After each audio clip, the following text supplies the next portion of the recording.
So here are the details of my sister's missing person. On March the 2nd, 2023, Sara messaged me, called me roughly around 7-ish, asking, like, sup, like, what's going on? She didn't sound afraid. That's what haunts everyone the most. At 10:11 p.m. on March 2nd, 2023, Sara Ebersole sent a text that felt playful, reckless, almost joking. Sara then later messaged me just kind of asking if I knew somebody could pick her up from work. Typically, she just takes an Uber. So maybe she wasn't able to find an Uber quickly that night. Her roommate was out of town on a Veterans Women Retreat. She told her sister she was climbing into a random truck with some cowboys. She said she hoped they'd take her for a ride. There were no warning emojis, no hesitation, no goodbye, just a sentence that, in hindsight, reads like the opening line of a nightmare no one realized they were entering. That message wasn't a cry for help. It wasn't fear. It was trust. And that's what makes what followed so disturbing. So she was going to be home alone. Roughly around 10:11 p.m., I get a text message letting me know that she got in some random guy's truck with some cowboys, and she hoped they took her on a ride. Earlier that evening, Sara's life looked ordinary. Exhausting, yes, but familiar. She had finished her shift dancing at Café Risqué, a gentleman's club off I-75 near Gainesville. She was a 26-year-old single mother, trying to claw her way back into stability. She had a custody battle hanging over her head, cash in her pocket, plans for the future, and a daughter she was desperate to see again. Around 7 p.m., Sara called her sister Michelle, asking for a ride. Michelle was busy at a softball game, helping with her daughter's team. Sara didn't sound panicked. She wasn't stranded.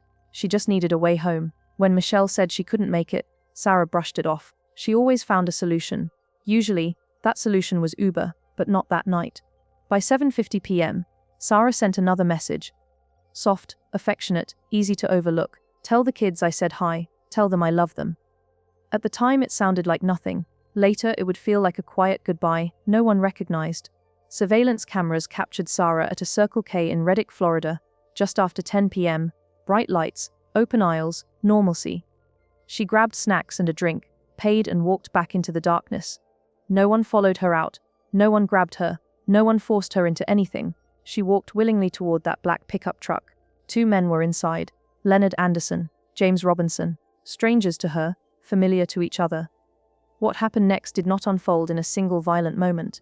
It unraveled over hours. The truck didn't take Sara home. Instead, it drove her to a rural duplex on North US 441, a place known locally for heavy substance use and people passing through at all hours. Inside that house were 3 people Sara had never met before that night: James Robinson, Shayla, and Tisha McDermott. Witnesses would later say Sara was laughing, eating snacks, watching videos, acting relaxed, comfortable enough to stay. Comfort can be deceptive. At 1:24 a.m., James Robinson sent a message that investigators would later circle again and again. She's here. You want to come by? The recipient was Tyrone Mormon. That text raises a question no one has answered. Why was Sara being offered to someone else? What followed between 2 a.m. and 4 a.m. is where the case fractures, stories change, timelines blur, and truth becomes evasive. Some claim Sara left briefly and returned. Some claim she left in an Uber. Some claim she left walking. Others claim she never walked at all. But one statement stands out: cold, unsettling, and impossible to ignore. James Robinson later admitted that Sara did not walk to the car. He said they carried her. By 4 a.m., surveillance footage would later prove something critical. Sara Ebersole was sitting in the passenger seat of Tyrone Mormon's blue Hyundai Sonata, alive, visible, present. They say that she left between the hours of 3 and 5 a.m. on March 3rd, 2023 with a possible Uber. We do know now it was never an Uber. At first it was said it was a blue vehicle, then a black vehicle, sedan. They say a Kia, a Hyundai, a Honda, multiple vehicles have been mentioned. They say that she left for approximately 10 to 20 minutes and then came back. That is the last confirmed sighting of her. After that moment, Sara vanished. Not just physically, but digitally. Her phone was reset, accounts wiped, location data severed, a modern woman erased in minutes. No Uber ride, no social media posts, no call home, just silence. This was not a disappearance that left no trail. It left too many contradictions, lies, missing money, missing documents, men who changed their stories, a phone that shouldn't have been reset, a custody battle that suddenly didn't matter anymore to anyone but Sara's sister. Michelle Tullis has taken this investigation into her own hands. When she realized warrants were just taking too long, she stepped in and got to work. And a little girl who woke up one day without a mother. This was not a party gone wrong. It was not a reckless night that ended badly. And it was not random. This was a disappearance surrounded by people who know more than they've ever admitted. The house was never meant to matter. That's what makes it so dangerous. On paper, it was just another rural duplex along North US 441 in Reddick, Florida. The kind of place people pass without noticing. No security gate. No neighbors close enough to hear arguments. No cameras pointed at the driveway. A place where people came and went without questions, without records, without memory. It was the last place Sara Ebersole was known to be indoors while alive. And every version of what happened inside that house contradicts the next. A house full of strangers. Sara did not know James Robinson, Shayla, or Tisha McDermott before that night. They were not co-workers, not friends of friends, not acquaintances she'd crossed paths with before. She walked into a house full of strangers because she trusted the men who brought her there. That decision, mundane, human, ordinary, would later be weaponized against her. She chose to go. She was partying. She knew what she was doing. But choice does not equal consent to disappear. Inside the duplex, witnesses claim things were calm. They say Sara was sitting, talking, eating snacks, and watching videos. They describe her as coherent, awake, normal. And that detail matters. Because it directly conflicts with what comes later. The text that changed everything.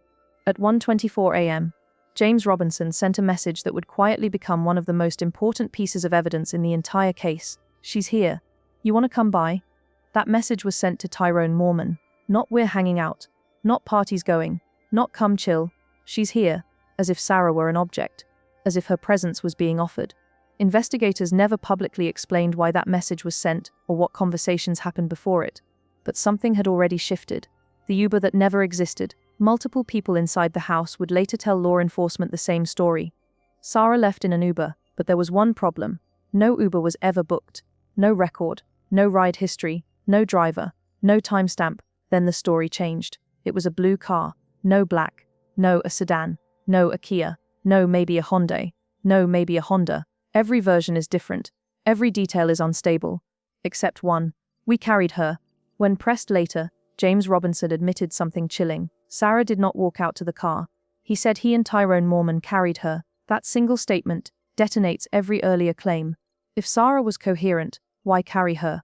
If she was fine, why carry her? If she was leaving voluntarily, why not walk?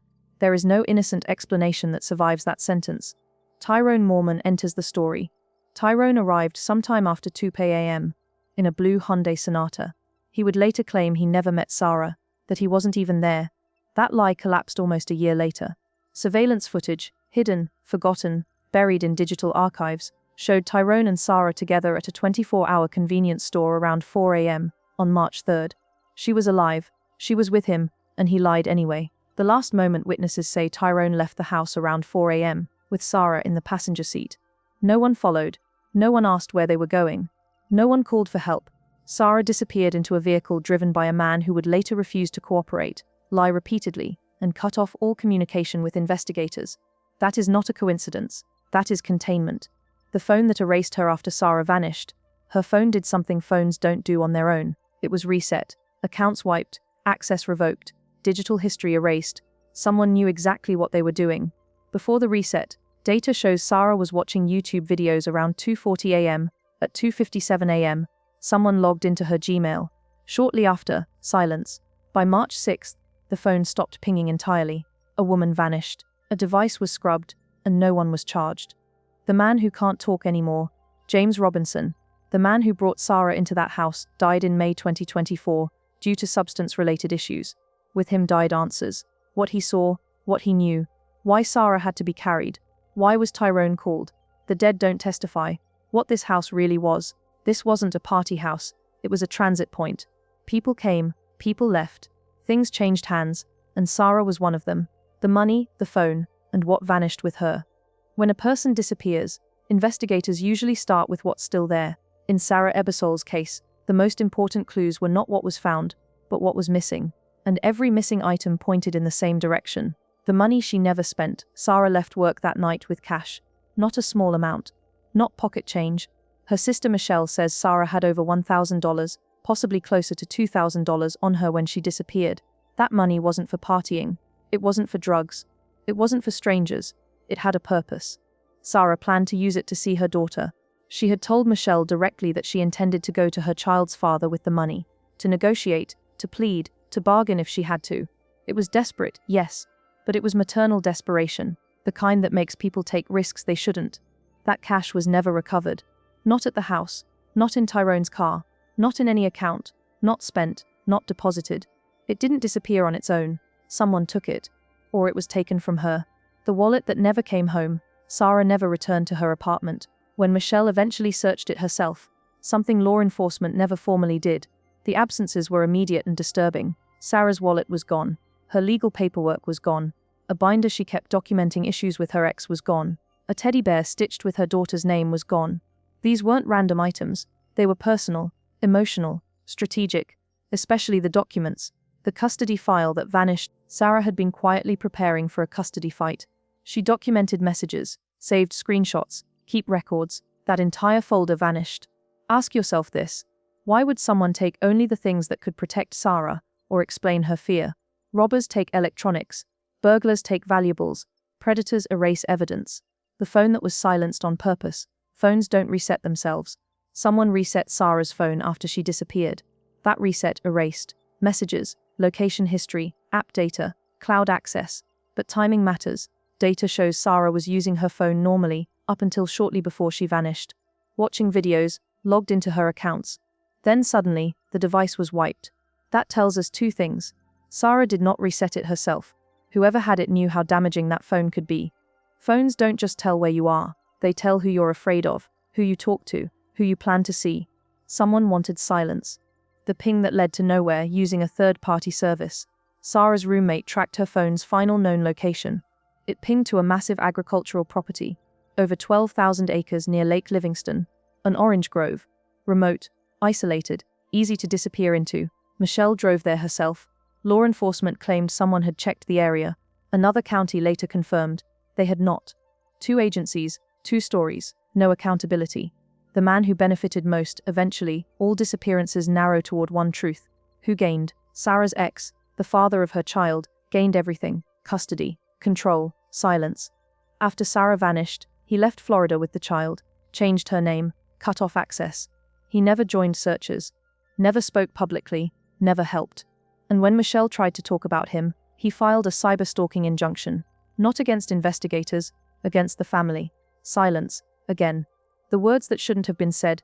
On March 29, 2023, weeks after Sara vanished, a friend came forward with a chilling claim. Sara's ex allegedly said, "Sara is dead, not missing, not gone, not I'm worried, dead." That same day he was arrested. Not for Sara's case, but for assaulting a 75-year-old man. Coincidence doesn't stack like this. The name that shouldn't exist after Sara disappeared.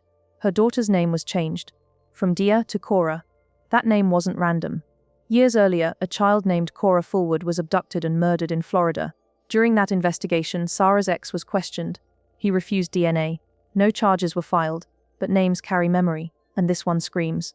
No full apartment search, no immediate property sweep, no forensic recovery of phone data, no financial tracing of the missing cash, no accountability between agencies. Sara wasn't treated like a missing mother. She was treated like a problem. Sara didn't just disappear. She was erased. Digitally, legally, emotionally. Someone removed her voice. Someone removed her leverage. Someone removed her future. And the system let it happen. The name change, and the final theory. There is a moment in every disappearance when the story stops being about where someone went and starts being about who needed them gone. For Sara Ebersole, that moment came after she vanished, because everything that followed worked in one person's favor. The man she was afraid of most. Sara didn't disappear into a vacuum. She vanished while trying to reclaim her child from a man she had documented, reported, and protected herself against. Her ex wasn't just a difficult co-parent. According to court filings and messages Sara shared with her sister, he was controlling, volatile, and obsessed with access, not just to the child, but to Sara herself. She changed her phone number. She replaced her device. She tried to disappear from him first. That tells you something.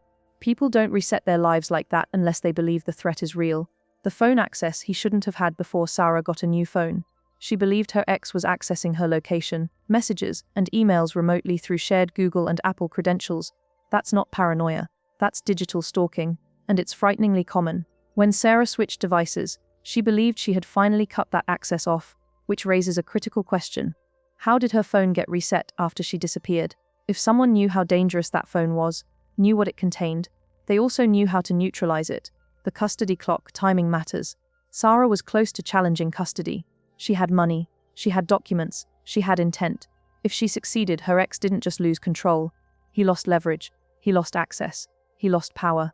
And power once threatened, often turns violent. Sara is dead. Those words weren't spoken by law enforcement. They weren't spoken about by the media. They were allegedly spoken by him weeks before anyone knew what happened.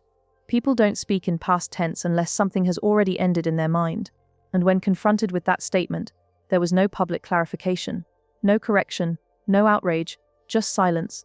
The name change that should never have happened. Changing a child's name is not a small decision. It erases identity. It rewrites memory. It severs connection. Sara named her daughter. After Sara vanished, that name was removed, replaced with one tied to an old Florida child murder, a case in which the same man had once been questioned. No explanation was ever offered that made sense. Names don't repeat themselves like that by accident. The motel rooms that were never searched after Sara disappeared. Her ex was fired from his job managing a motel. Not long after, he illegally re-entered the property and rekeyed 2 rooms. Room 119. Room 121. Michelle begged law enforcement to search them. They didn't. Those doors were never opened forensically. Those rooms were never processed. Those questions were never answered. Once the opportunity passed, it was gone forever. The move that sealed everything soon after. He left Florida entirely, took the child, crossed state lines, built a new life. That is not the behavior of a grieving parent. That is the behavior of someone closing a chapter. The theory that will not go away. Michelle doesn't believe Sara died at the house in Reddick. She believes Sara left, angry, frightened, robbed of her money, and went to confront the one man she thought still held power over her life. And if that happened, then the house was not the end of the story. It was the handoff. Why this case still matters? Because Sara Ebersole is not an anomaly. She represents a pattern. Women dismissed because of their work, digital stalking underestimated, custody conflicts minimize, families forced to investigate alone, and because the longer silence continues, the easier it becomes to pretend nothing can be done. But silence is not neutrality. Silence is a choice. What the timeline really shows, and what it doesn't. Timelines are supposed to bring clarity. In Sara Ebersole's case, the timeline does the opposite. It exposes gaps so wide that something or someone had room to disappear inside them. 7 p.m. The last normal moment. Sara finishes her shift at Café Risqué. She's tired, but not distressed. She texts her sister casually, asking for a ride. Nothing about these messages sounds like fear. This matters. People in danger often leave digital traces of panic. Sara didn't, not yet. 7:50 p.m. The text that hits different later. Tell the kids I said hi. Tell them I love them. At the time it feels routine. In hindsight, it feels heavy. Not a goodbye, but a reminder of what mattered most to her. 10 p.m. Circle K footage. Surveillance captures Sara walking alone through the gas station. She looks relaxed. She buys snacks. She exits calmly. No visible distress. No coercion. This tells us something critical. Whatever happened later did not begin here. 10:11 p.m. The text that changes everything. I'm getting into a random guy's truck with some cowboys. Hope they take me for a ride. People fixate on this message, but context matters. Sara was spontaneous, curious, social. This wasn't reckless behavior for her. It was normal. The danger wasn't the ride. The danger was where it led. Late night. The house in Reddick. Sara arrives at a rural duplex. She knows no one there, yet she stays. Witnesses say they watched videos, ate snacks, talked. No signs of distress reported. But this is where stories begin to fracture. 1:24 a.m. The text that shouldn't exist. James Robinson texts Tyrone Mormon. She's here if you want to come by. That line matters. Because it suggests prior awareness, prior interest, possibly prior discussion. Sara wasn't just a guest. She was being referenced. 2:42:57 a.m. The phone window data shows Sara actively using her phone, watching YouTube, logged into accounts, alive, conscious. Then something happens. Shortly after, her Gmail is accessed. Then her phone is reset.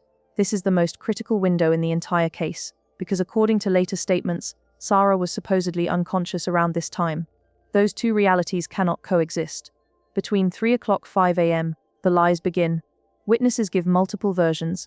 She left. She came back. It was an Uber. It was a sedan. It was blue. It was black. Truth doesn't splinter like this. Lies do. The most damning statement. One man later claims Sara had to be carried to the car. If true, then everything changes. Because that means she could not consent. She could not leave voluntarily. Someone knew she wasn't okay. And yet no one called for help. 4 a.m. The last confirmed sighting surveillance finally confirms something solid. Sara is seen with Tyrone Mormon at a convenience store. She's alive. Then she disappears. Not a single verified sighting after that moment. What the timeline tells us: Sara didn't vanish randomly. She didn't walk away from her life. She didn't ghost her child. Her disappearance required multiple people, coordinated silence, digital interference, delayed law enforcement action. That's not an accident. That's a system failing in real time. What the timeline doesn't tell us, it doesn't tell us where she went next. It doesn't tell us who had her phone. It doesn't tell us where the money went.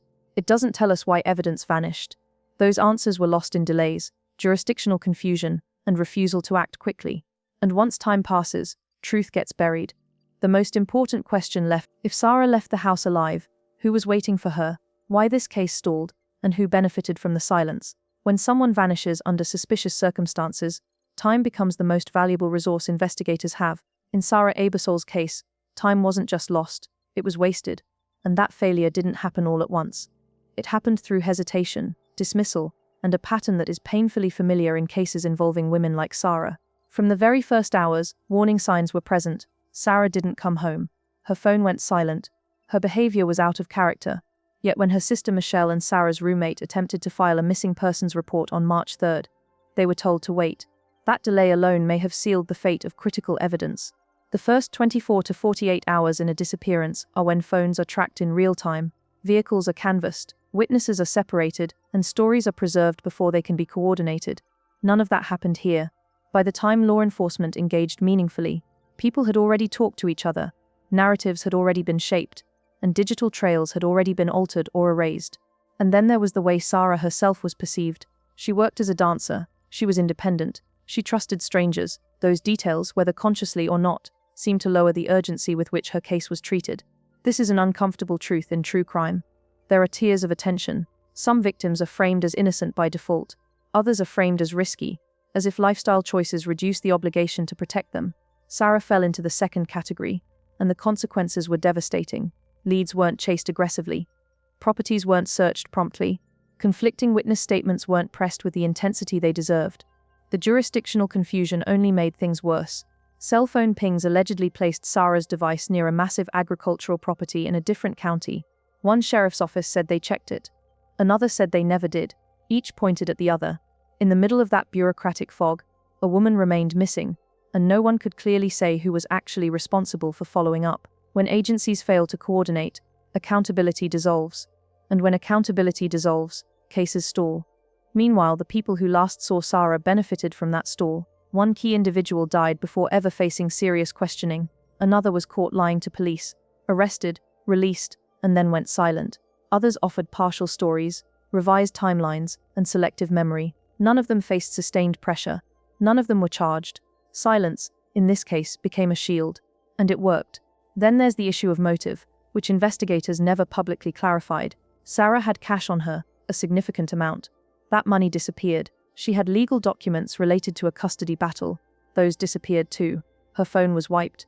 Her accounts were accessed. Her daughter was removed from the state and renamed. Each of these facts on its own is troubling. Together they form a pattern that suggests intent, not chaos. Someone benefited from Sara no longer being present to fight, to testify, to demand access to her child. And yet, despite all of this, the case never reached the level of urgency that forces answers. No exhaustive forensic reprocessing, no public timeline reconstruction from law enforcement, no press conferences applying pressure. The burden of investigation fell almost entirely on Michelle, a sister who became an advocate, a researcher, a coordinator, and in many ways the only person refusing to let the story die. She organized searches. She chased digital breadcrumbs. She pushed reporters. She did what institutions failed to do. But private citizens don't have subpoena power. They don't have warrants. They can only knock on doors that may never open. Cases like Sara's don't stall because there are no clues. They stall because clues are inconvenient, because they require uncomfortable conversations, because they point toward people and systems that would rather not be examined too closely. And as months turn into years, the silence itself becomes normalized. The absence becomes the story. But silence doesn't mean resolution. It just means unanswered questions have been left to rot. And the most dangerous thing about that is this. When no one is held accountable, whatever happened to Sara Ebersole remains possible again to someone else. The silence that remains, Sara Ebersole did not disappear into nothing. She disappeared into silence. Silence from the people who were with her in her final hours. Silence from institutions that were supposed to protect her. Silence that grew louder with every day that passed without answers. 2 years later, there is still no body, no verified location, no arrest for her disappearance. But absence is not the same as mystery. The evidence we do have tells a clear story, not of chaos but of avoidance. Stories that changed, phones that were wiped, money that vanished, documents that disappeared, a child removed from the state and renamed, a timeline fractured by lies and delays. These are not coincidences, they are the fingerprints of something being hidden. Someone knows what happened to Sara, and more than one person knows more than they've said. What makes this case especially painful is not just what happened that night, it's what happened afterward. A family was left to investigate their own tragedy. A sister was forced to become relentless because no one else would be. And a young child was left to grow up without her mother, with questions she may one day ask that still have no answers. Cases like Sara's remind us that justice is not automatic. It has to be demanded. And when victims fall outside society's narrow definition of who deserves urgency, their stories risk being buried unless someone refuses to let that happen. Michelle refused. And because of her, Sara's name is still spoken, still searching, still remembered. If you have information about Sara Ebersole's disappearance, no matter how small it may seem, it could matter more than you realize. Time does not erase the truth. It only hides it until someone is brave enough to speak. This was not just a night gone wrong. This was not a series of unfortunate choices. This was a woman who needed a ride home and never came back. And until the truth is known, this case remains open. This is silent confession. Some stories don't end. They wait.